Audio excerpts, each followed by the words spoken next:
times, like, how do I get the most money and how can I do it quickly? Especially at a young age, you don't really know life. You don't know what's going on in the world. You're just like, I just got to get money. I've always had this goal, and some people will tell me I'm crazy, but how can I work less and make more money? Welcome to the Zero to Profitable Franchise Podcast, the best place for you to come to figure out the right franchise to buy and how to get and stay profitable. My name is Tariq Johnson, and I've bought, grown, and sold multiple franchises and got myself free from corporate America, and now I'm on a mission to help you do that too. Here you'll find some of the most in-depth profitable franchise secrets, tangible strategies, and specific mindsets to help you create your dream life through franchising. But hey, everyone, I'm here with Cole Loki, and Cole has a sick story. So you make sure you stick around for this. First, Cole is 26 years old. He just bought a $500,000 plus moving franchise, College Hunks Hauling Junk, a very popular and well-known brand. And he had a tremendous amount of obstacles and adversity. The process took probably twice as long as expected, but he pushed through. So this is a story of resilience, faith, and just really a total unwillingness to quit. So Cole, man, welcome, and super excited to have you here. Thank you. Yeah, appreciate the intro. And I'm glad to be here, man. I'm really, when you messaged me about doing this, I was super pumped up. I was like, yeah, man, absolutely. Let's go in there and let's share the story. So I'm excited. Thank you for having me. If this is something you're truly passionate about, if you really want to, just don't let money, when I was looking into it, you see all the stuff about your liquidity that you need, your net worth and stuff like that. And so it could be a deterrent for most young people who are like, I'm not going to meet those requirements. You know what I mean? And it's kind of like, I didn't meet most of those requirements. So it's like, don't let that deter you from taking that step, right? Because I was in their same position. It was like, can I really do this, right? And this was when the conversation I had with my wife when we were talking about working with you was like, okay, even if we work with Tariq, are we in a position where we can actually make this happen? And it's just one of those things. You might have those 18 to 20-year-olds that you're talking about. They may be in the exact same position that I am, where they don't really have the financial means of buying a business or meeting those requirements. And it's kind of like, you got to be resourceful. Like, don't let that deter you, because you can take the first step, right? It's all about taking that first step and then just building, figure out what the next step is and how to overcome those obstacles as you go along. I think that's really what it's about. Man, mic drop right there. Like, that's so amazing. So amazing. We planted the seed a little bit about how you're 26 years old. You wind up buying a $500,000 business, existing franchise resale. It's been around for 4 years, a number of different trucks. Something to point out, which is we'll kind of dive into it later on as we go through kind of this case study, is that, when you approached me on working together, one, it was a huge accomplishment because you had 25 grand to your name, which for a lot of people, especially at 26 years old, is a big deal to have $25,000 saved up, right? I didn't have $25,000 saved up at 25, 26 years old. And so, but in the eyes of franchising, where like the normal requirements for College Hunks, what do you know what it is? It's like a few $100,000, isn't it? Yeah, it was probably $125,000, something like that, is I think what the liquidity requirement was. Don't quote me on that because I'm really not sure, but it was a couple $100,000 for sure.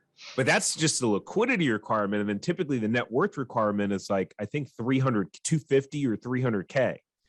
Yeah.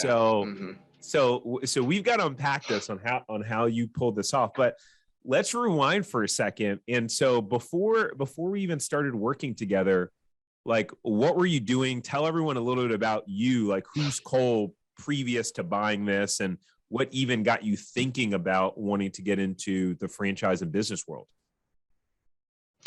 Yeah, so I guess we could start. We'll probably take it all the way back to high school. When I was in high school, I was just always geared towards business ideas. I've always had that mindset of like, you know, I guess back then it was how do I find the get rich quick scheme, right? I think everybody, I don't know if everybody goes through that, but I went through that multiple times. Like, how do I get the most money and how can I do it quickly? Especially at a young age, you don't really know life, you don't know what's going on in the world. You're just like, I just got to get money. So I've always had that sense, and I've always had ideas, and I've tried different things, and it's just been about business. Um, None of it really panned out in high school, right? They were decent ideas, but none of them really stuck. It didn't make me rich quick or anything like that. So after high school, I ended up working at Costco wholesale. I was pushing carts at Costco for probably about 4 years. And this is where I legitimately saved up majority of my money. I was living at my parents' house, um, you know, didn't have bills, no rent, no, grocery bills, nothing like that. Mom was still cooking me dinner. So I was saving up basically everything, every paycheck that I got was just going to savings because my dad, he really instilled that in me at a young age was like, you got to save money. And you can turn around and invest that money into something, whether it's a car, at the time he was talking about car or a house or something like that. You can save that money and then turn around to invest it. So everything, every penny I made literally went to a savings account when I was working at Costco. And that's where I generated most of that savings. After Costco, after a while, I worked there for about 4 years. And I got in this sense, and I've had this sense multiple times where this just really isn't what I wanted to do, right? Like, I don't want to do this for a living. I'm ready for the next phase. I actually got an opportunity to work at Rosetta Stone at a sales position. Um, right after like that happened, I was like, I don't want to work at Costco. I had a buddy of mine reach out. He said, "Hey, we're hiring at Rosetta Stone. Come work for me." Type of deal. I was like, okay, that sounds better. It's 9 to 5, Monday through Friday. I don't have to work weekends, no nights. The pay's better. It's like, this is sweet. Yeah, absolutely. Let's do it. So I go there, I worked there for 4 years. My third year, I was having the same feeling like this isn't what I want to do forever. Like, it's cool, right? It's Monday through Friday. The schedule's fine. The pay's good. But I just didn't have that sense of fulfillment in my life where I felt like I you know what I mean? And I couldn't place my finger on it at the time. So I just kept going about it. COVID hit Rosetta Stone pretty hard. And so I actually got laid off Cole, during did you COVID. did you did you go to college? I went to community college. I went for like 2 years and didn't get a degree. I studied like general education, so it was just like your gen eds type of deal. Um, but yeah, I went for like 2 years. Ended up was like, this isn't for me. I just was never really good at school. I did good in school in high school just because of sports, Yeah. right? Like you had to do good in school to play sports, and that was actually what I did when I went to college. I played for a community college baseball. Those first 2 years, like I had to do well to be on the team.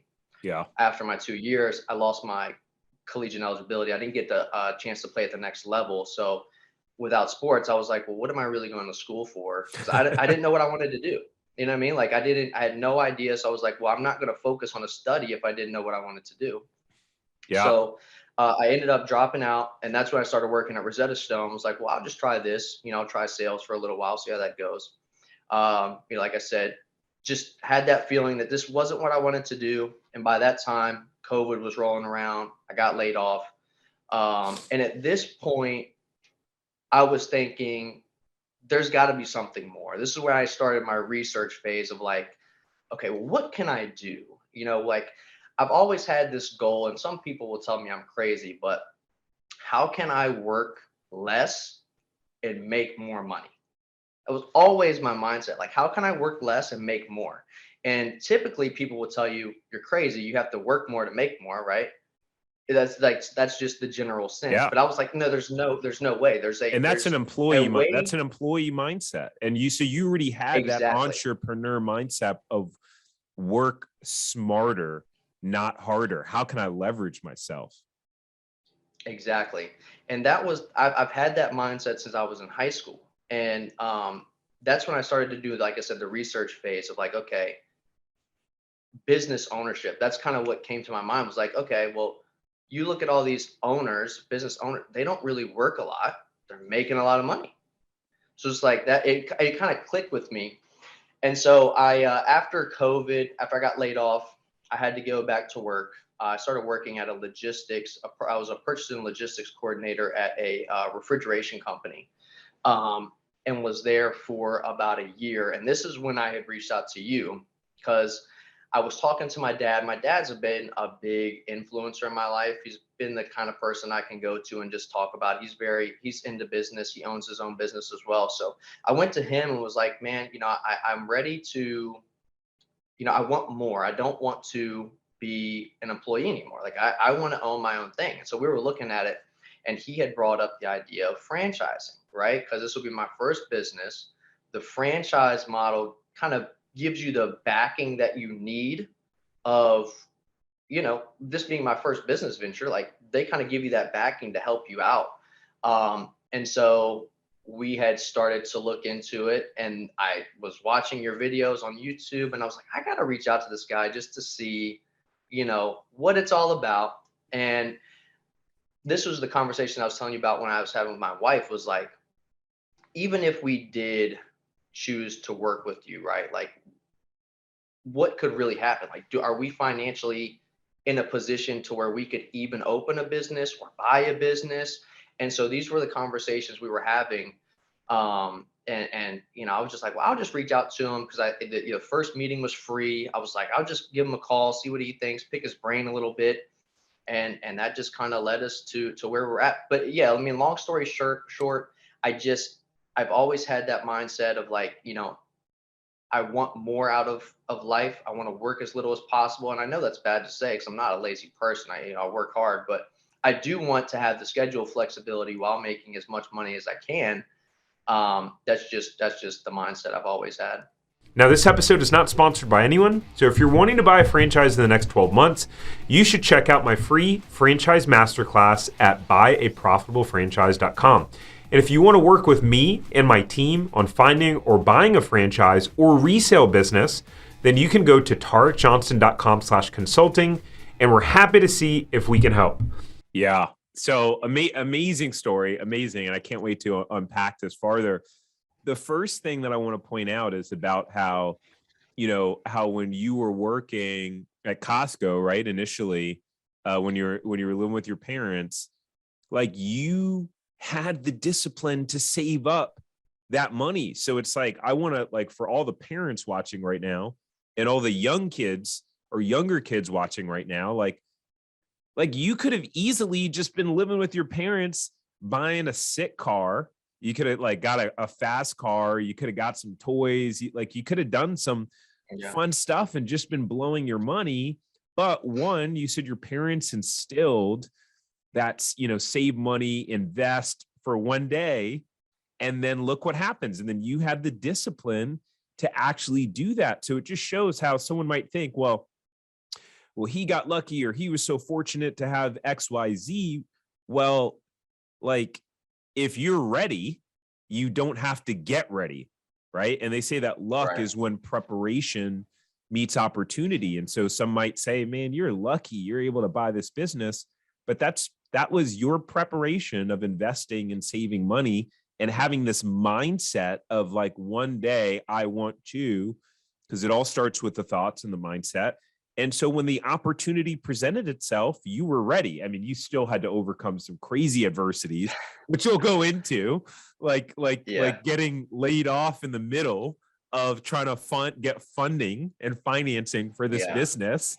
But you were ready. Like, you had positioned yourself, right? So I think that's an important point to point out. So, all right, so let's fast forward. And so we wind up working together, and you know what? I don't know if we ever talked about this, but in the back of my mind, I was thinking, I hope I can really help this guy. I was like, I don't know.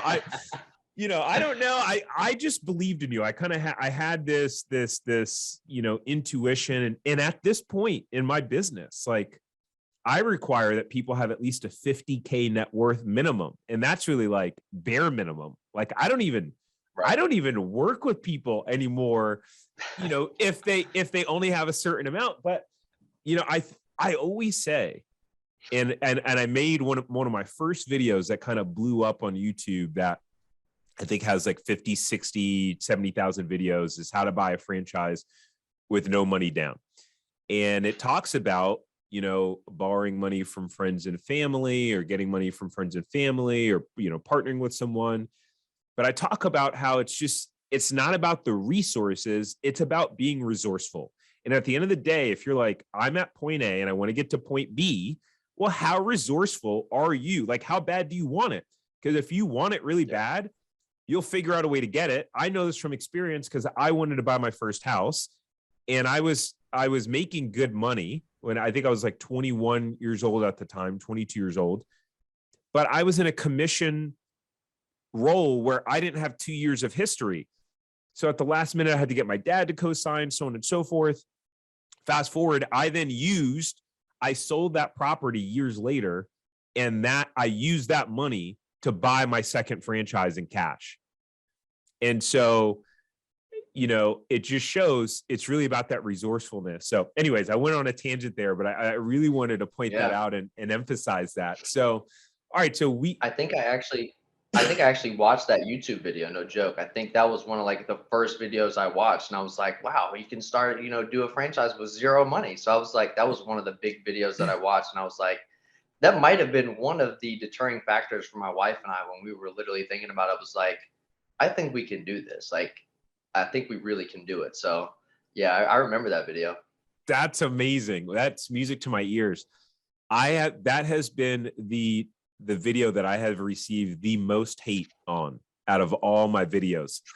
People in the comments saying, that's such a terrible idea. You should never partner with family or friends. You should never borrow money. And I'm like, look, it's not for everyone. I agree there's a risk, but if you're broke and you got a goal, or if you don't have the money, like, how else are you going to do it? Like Mark Zuckerberg, some of these famous tech companies, like, they raised money from friends and family. And so if you're just willing to point out all the reasons why you can't do something, you're never going to be able to make it happen. But all right, so let's talk about, so we wind up deciding to work together. You wind up saying, yes, let's do it. Let's pull the trigger. So what was going on in your mind at that point when you're like, all right, you're making the commitment to work it together. You're thinking like, do I even have the money for this? Can I do it? Can I pull it off? What were you thinking at that point? What was your mindset like? Truthfully, it was a lot of conversations with my wife. I think at that point, we started working in June, right? I think it was in June. Yeah. June of 2021. So we had started working in June. So my wife and I, we just had our son. He was born in May. So it was at that point, I had already had these feelings, my mindset was not an employee mindset anymore. And then my son rolls around, and it was more or less like, me feeling like I have to do this for my family at this point. You know what I mean? Like, it's no longer just about me. It's about providing for them and wanting to spend more time with my wife and my son.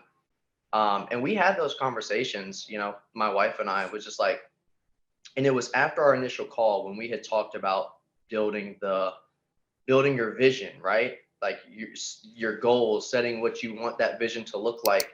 And as I was building that vision, it became real. Like this could be a reality for us, right? Like that was what really, it just flipped the switch in my mind. Was like, yeah, we're doing this. Like, you know what I mean? Like there was no second guessing after we built that vision, after I saw what was possible. And it was, I talked to my wife, I said, this is what it could be, right? And then it was like, how do we make it happen? And that was the conversation we had. You talked about it, like a lot of faith went into it. I prayed on it.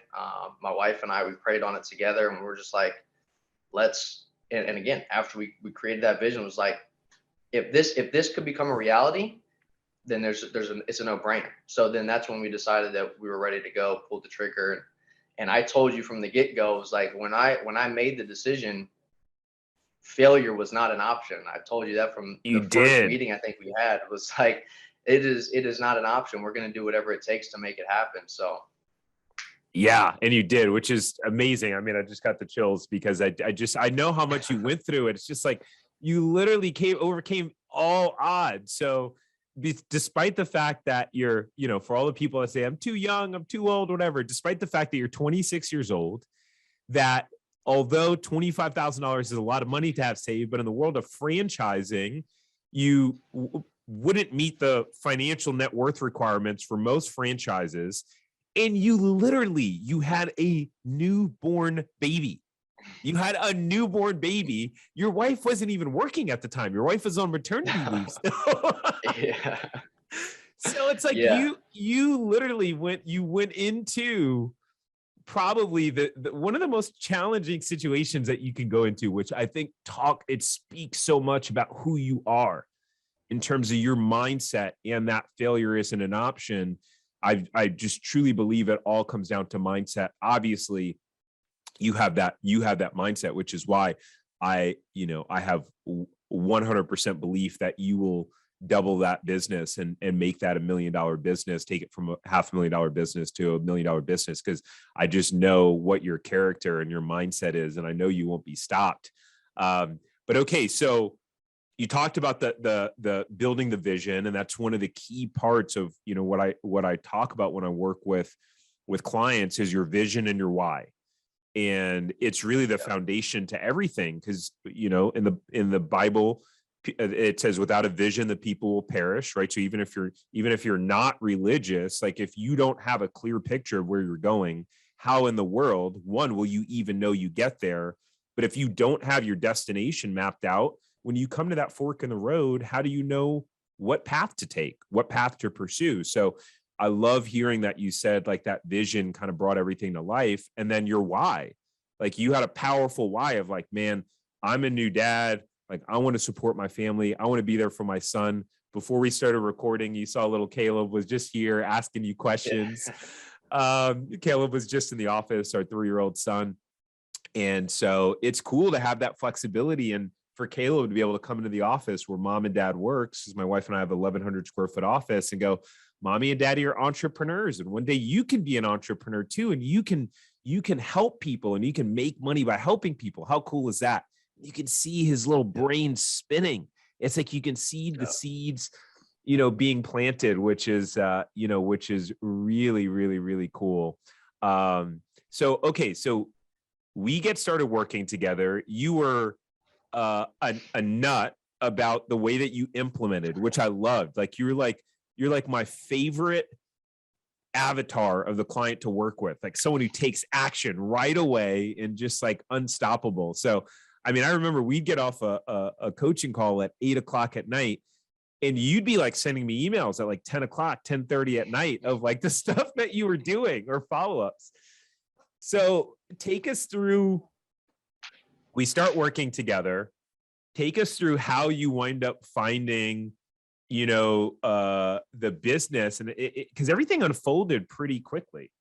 Yeah, no, it did. And I think, after our initial call, I was so unsure of where I wanted to go, right? We had talked about starting new business. We had talked about, and you were the one that brought it up about the resale business. I never even once thought about the resale side of things.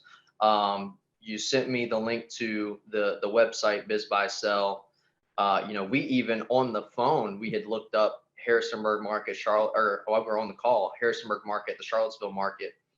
And we were just kind of scrolling through there. And I was like, man, this is a sweet website. Like, I'll go through and check it out.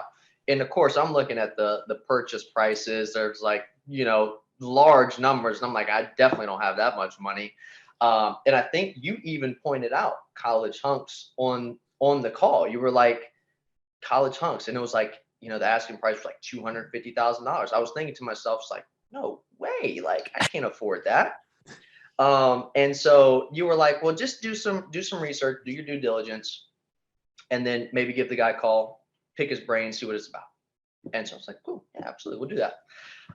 And yeah, I mean, I'm just the type of person. It's like when I have stuff to do, like get it done. Like I was just trying to get it done as soon as possible, just because I was in that mindset of like, I can't sit here and just let it be. Like I got to get the stuff done. I'm just the type of person that takes action. So I think I literally called the guy the next day and was like talking to him on my lunch break at the refrigeration company. I literally walked outside. I was like, okay, well, I'm gonna go take lunch.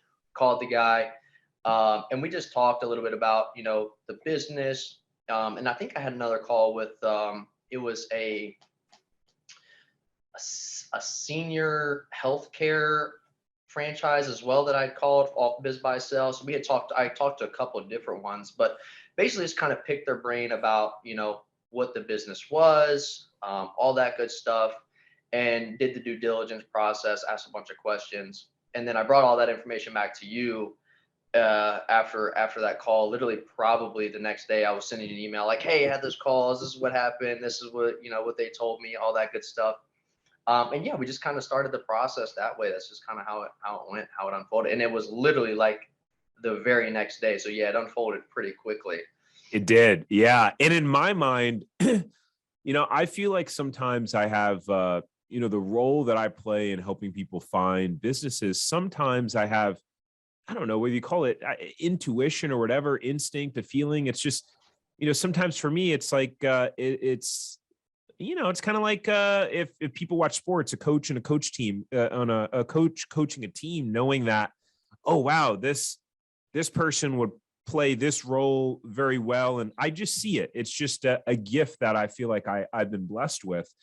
And for me, I just thought kind of instantly, moving company, college hunks, hauling junk. I was like, given your background of you were working in logistics, kind of supply chain, stuff like that at that time, I just thought, wow, that would be really a perfect fit. And especially you being a young guy too, it's usually going to be kind of young men that are the one doing the work in that business in terms of moving the furniture, doing the labor.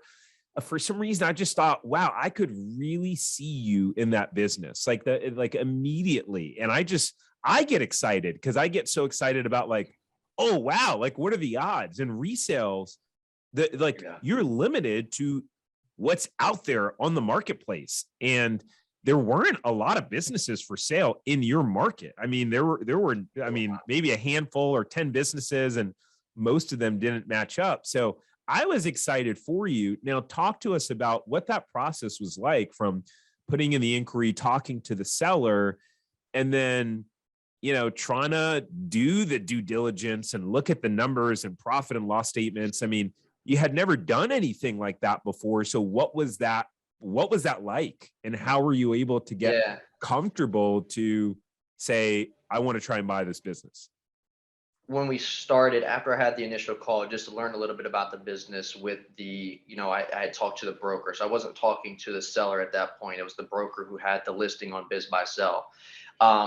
Funny enough, he actually owned a College Hunks location himself. The broker did. He actually owned one in Richmond, Virginia. Yeah, no joke. So he had literally just sold his business in Richmond, Virginia. So he was very familiar with the franchise. So I just kind of picked his brain a little bit about it.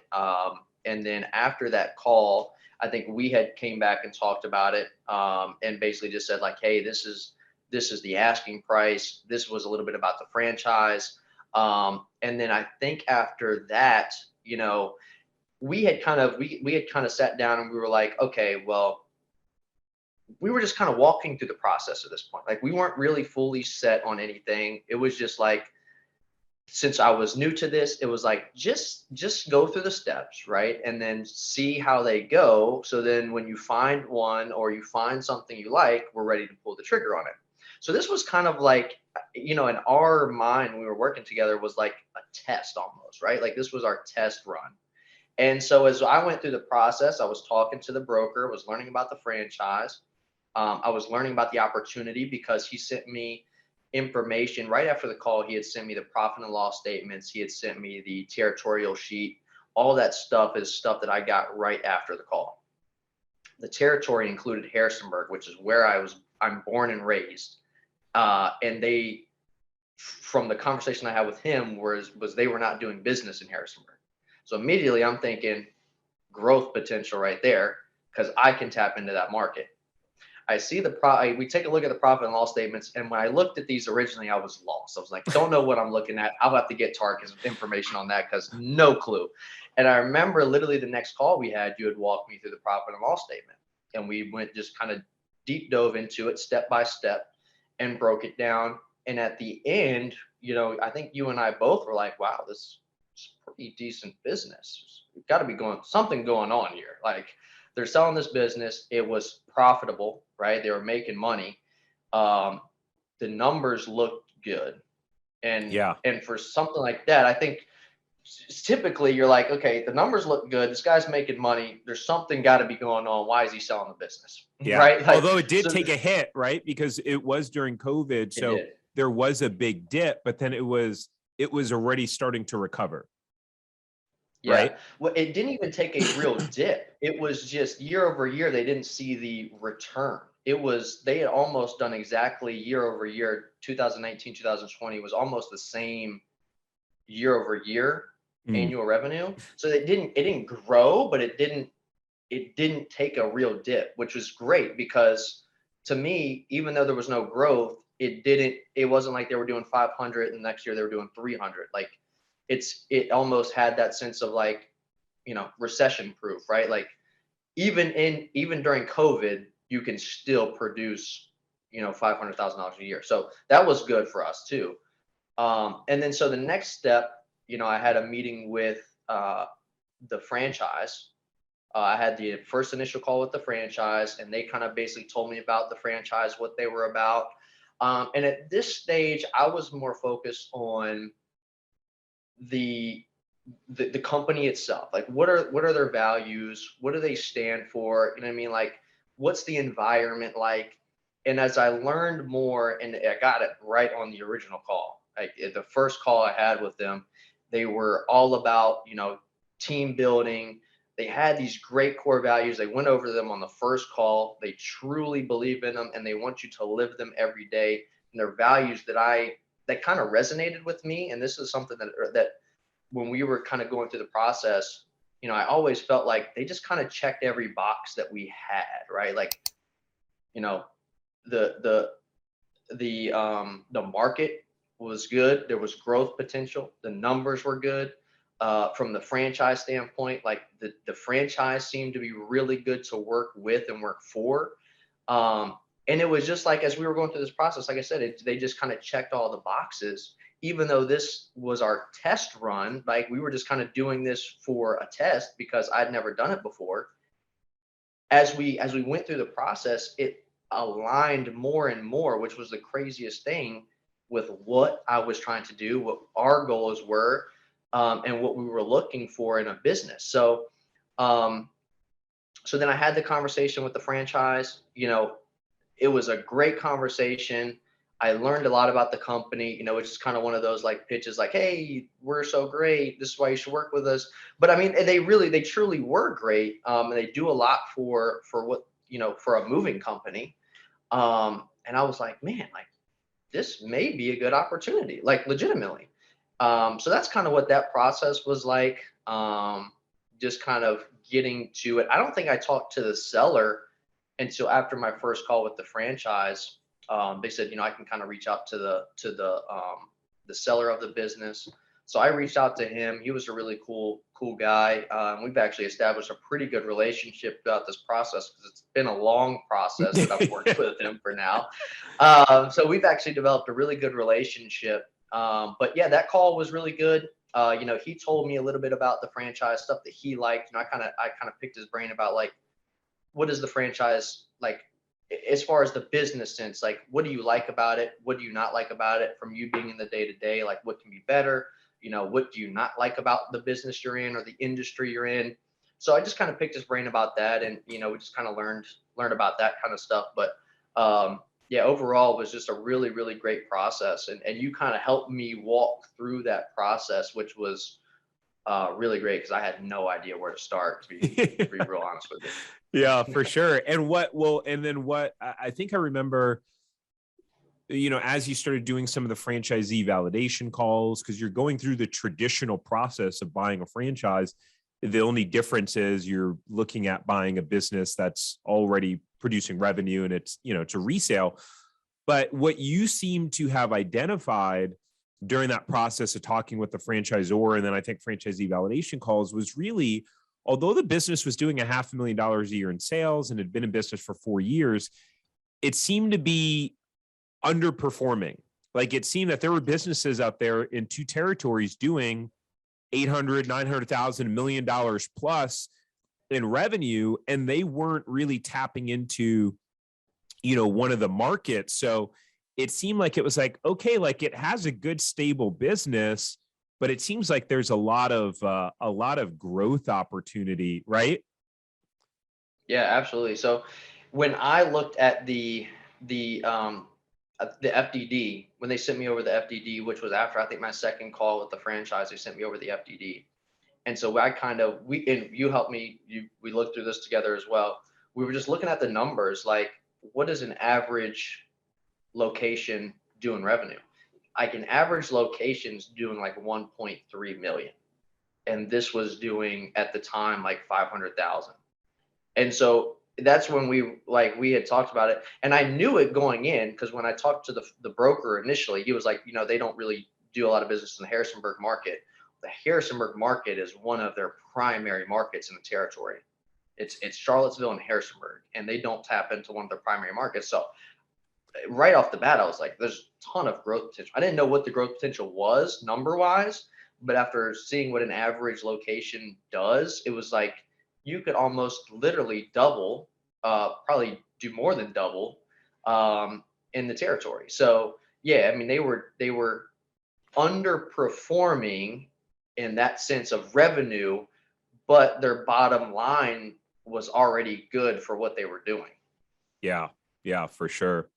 And then you faced a number of obstacles during the process. So because of the fact that College Hunks did have a net worth requirement, there were a couple things you're trying to figure out if you're going to have your dad co-sign on the franchise agreement with you, right? So an option for people out there, if you like a franchise and you can't meet the financial requirements, you can always just have someone sign with you. So we were looking at that. You were looking at talking to your dad, and I remember you and I getting really excited because you were like, all right, my dad's in. If I need him to sign, he'll do it. Your dad's been a business owner and entrepreneur. So it was like we felt confident. I remember feeling like confident, like, all right, cool. We got like a backup plan. Like, if it doesn't work out, but College Hunks came back to you at this point and we're basically like, now you can do it on your own and you can sign the agreement, which was like, I was shocked when you told me that they said that. I think a lot of it had to do with who you are. You show up to every meeting prepared. You ask great questions. You're super analytical. You present yourself like very wise beyond your years. So I think that plays a huge part in it. And you were going to be buying a resale business. So like there was a business where, again, I remember you saying that the franchisor said they felt like that territory should be performing higher and should be performing better. So what was the mindset of that like, and trying to figure out if you're going to get approved or if you're, going to be able to pull this off or sign the agreement even before the challenges with the loan stuff? Yeah, no, so that was, I mean, it was a conversation that I had to have with the franchise. Was like, I basically told them my financial situation. Like I just wanted to be honest. Like this is what I'm dealing with. This is what I have. And from their standpoint was like, well, if you can get approved for a loan, you can, you can work. So there was no, from their standpoint with the resale business, there's no net worth requirement. There's no liquidity injection. You just have to, because with the loan, you have to have liquidity injection into the business anyway. So they were like, if you can meet all those requirements, if you can get approved for a loan, you're good in our books. That's basically what they were saying. So that was big for me, right? Because like we talked about multiple times, I did not meet nearly the requirements that they had. So that was huge news for us. And I think that's really when we had talked and was like, we can, from the franchise standpoint, we could legitimately make this happen, right? Like if we can get approved for a loan is really the only thing that was standing in the way at that point. From the franchise eyes, we were good to go. They were like, yep, you can own the business. So that was the biggest obstacle we had left was, okay, how can we do that? And that's when we started to, we had started working with some lenders, right? And trying to figure out like what that looks like what do I need to get approved for a loan, and all that good stuff. I think one thing I forgot to mention, and especially during this process, was we found out that not only could I get this business, but it could also replace my income. And this was one of the key factors that we had talked about early on was, I wanted something that I could jump into immediately, right? And that's why we kind of nixed the startup business, because that would be something I'd have to put time and effort into, which again, I'm perfectly fine doing, but at the time it just wasn't what I wanted to do. So that's what You we had looked at the resale a business. newborn. Your wife was on maternity leave.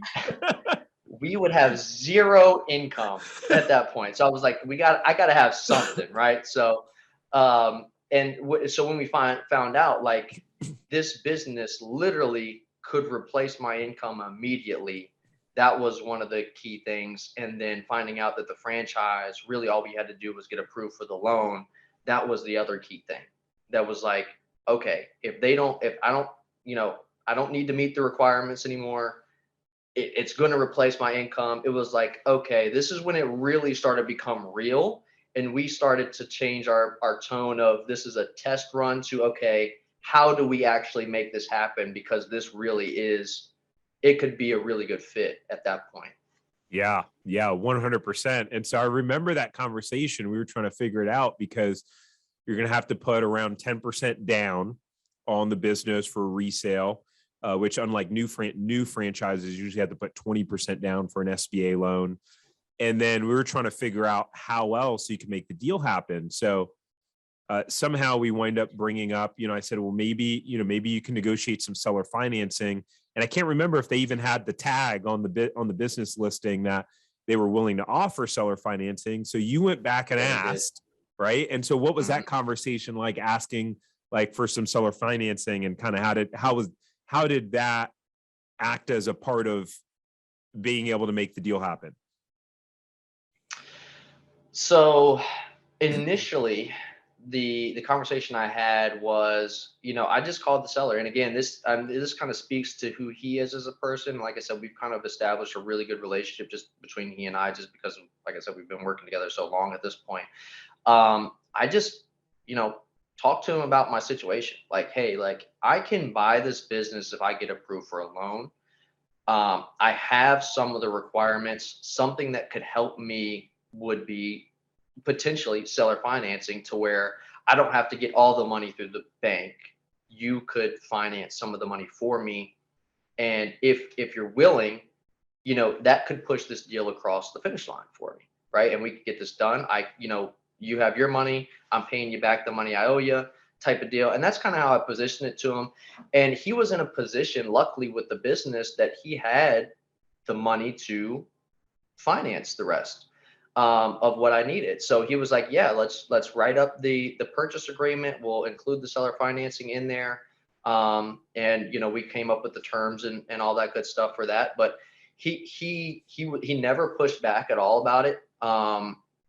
Just because he was in the position that he could do it, and he wanted to sell the business. He had it in his mind. He was ready to move on to the next chapter. And that's one thing that I learned from him.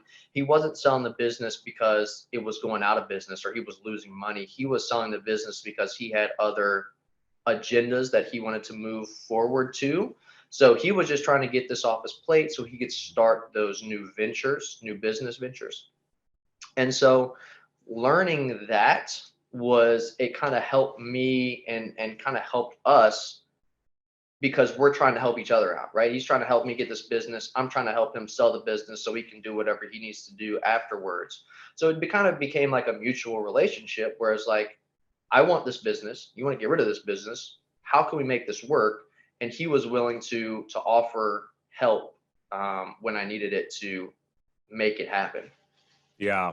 Yeah. Which was so huge. I mean, it was so huge. And it was just exciting from my perspective to see all of the parts start to really, come together exactly as it needed. And you were so, I mean, to your testament, you were so coachable through the process. It was like, everything. I was like, well, try this, ask this, do this. And it was like, you'd come back like literally the next day or that night, like you were sending me emails with updates. And it was just like, man, Cole does not mess around. I mean, I've had clients where it's like pulling teeth, and it's like, I'm having to email them and it's like, they're falling off the face of the earth. And it's like, do I want this more than you? Like, what's going on here?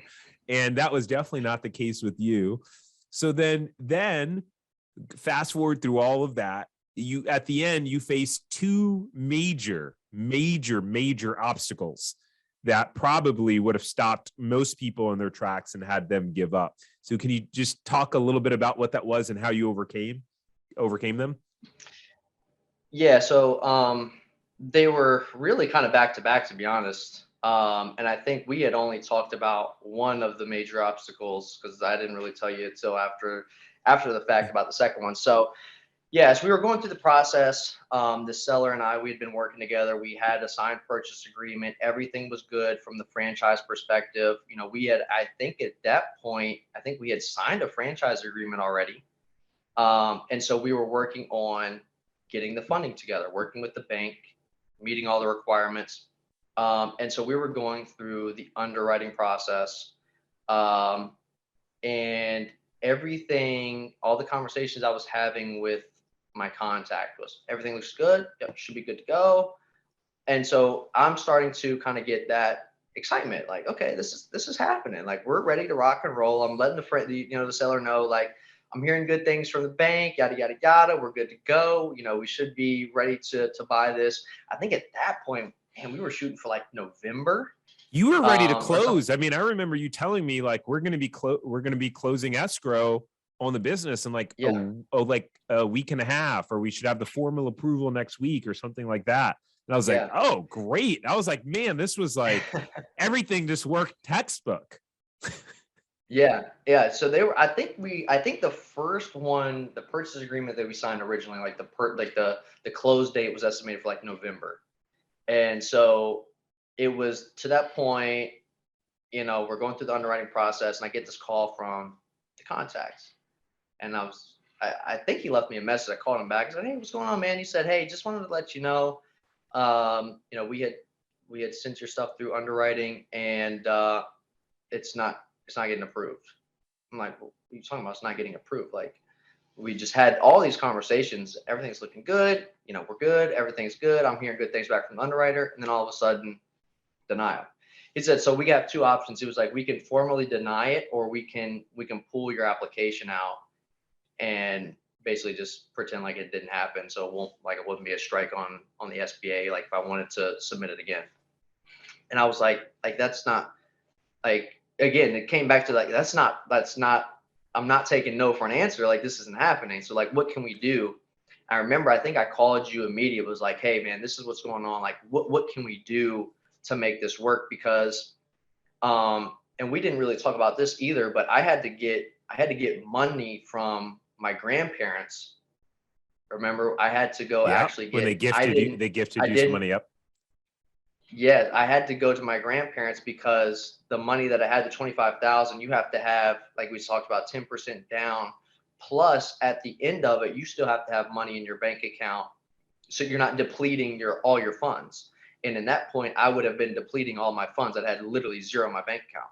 So I had to go to my grandparents. I called them with my dad, and we're basically like, hey, I have this opportunity, and just kind of gave them the a heads up of what was happening, and basically said, hey, like, I need some funds to make this happen, right? And immediately they were like, how much do you need? It's like, it wasn't even a question. It's like, how much do you need? Like, and I told them, luckily enough, they've saved a lot of money up. My dad, again, probably my dad, he's literally a financial advisor at this point, and he's kind of helped them invest their money and turn it into a good amount. But I went to them. I was like, hey, not not like, can I have the money? It's like, if you're willing, this is something I really like to do. You asked them to And just give you a I need loan this. initially. I think you're like, you were going to Yeah. do a private loan with them and offer to pay it back, Yep. right? And then they Yep. said Yep. basically like, no, we'll give it to you. Yep. They were like, we'll gift you the money. She's, they're the type of people that are like, don't worry about it. We know that you'll pay it back. And basically she said this was going to be money that was going to be willed to me anyways. So she was like, if you need the money now, like, and that you're going to put it to use, we'd rather give it to you now. And you put that money to use than giving it to you later and you miss an opportunity. So, they literally gifted me the money. They were like, you don't have to pay us back. It's my goal to pay them back. I want to make that money back and give them back the money that they gave to me. But they said, don't worry about it. We don't need the money. Here it is. So we had to go through, it was a good chunk of change that they gifted over to me. So we had to go and figure out how to do it, correct way, because the IRS and all that good stuff, like we had to go about it to where, making sure that we did it correctly. And so we had to get with an accountant, and he kind of helped us out with that. But yeah, so I actually had to get gifted money from them.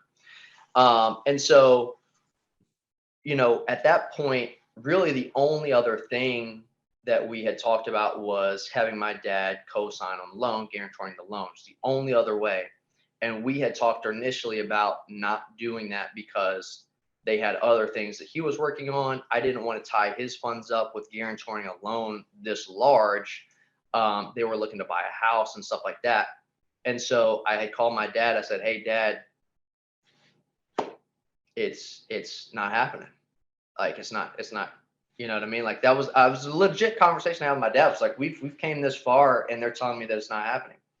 And so I was like, the only other thing we can do is have you guarantor the loan with me. And so he was just like, all right, if that's what we got to do, like, Wow. like he was like, if that's what we got to do, then we gotta do it. So we had a call with the bank, and basically what he wanted to know was from the business standpoint, if he guaranteed the loan, would it affect his personal credit when he goes to run, like if he wanted to buy a house? What we found out was it actually doesn't. So he can guarantee the loan, and he would still be free to buy a house and do stuff like that, because I guess it's a different, when they run your credit, it pulls up on a different type of, I don't know how all that works, but basically what we found out was that he would be able to do this and do what he wanted to do. So it just made it really easy. It was no longer like, hey, I'm doing this for you, and I may not be able to buy my house. It was like, oh, it all works out now. So it ended up working out, but even if it hindered him buying a house or buying land or whatever, he was like, okay, if that's what we got to do, like, let's do it. That's amazing. So I've had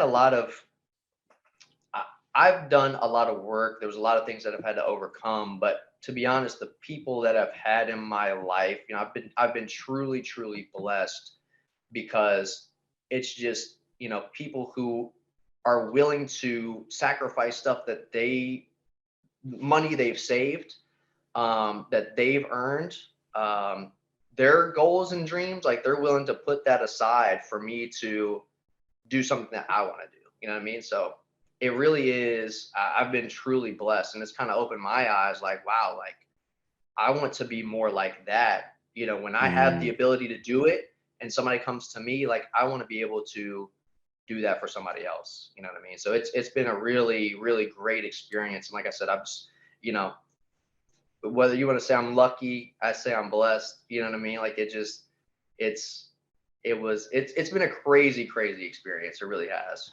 Yeah, that's amazing. And then you wind up losing your job in the middle of trying to get the deal funded, the loan approved, which I didn't know. That was the other part. You never told me that, so I didn't even know.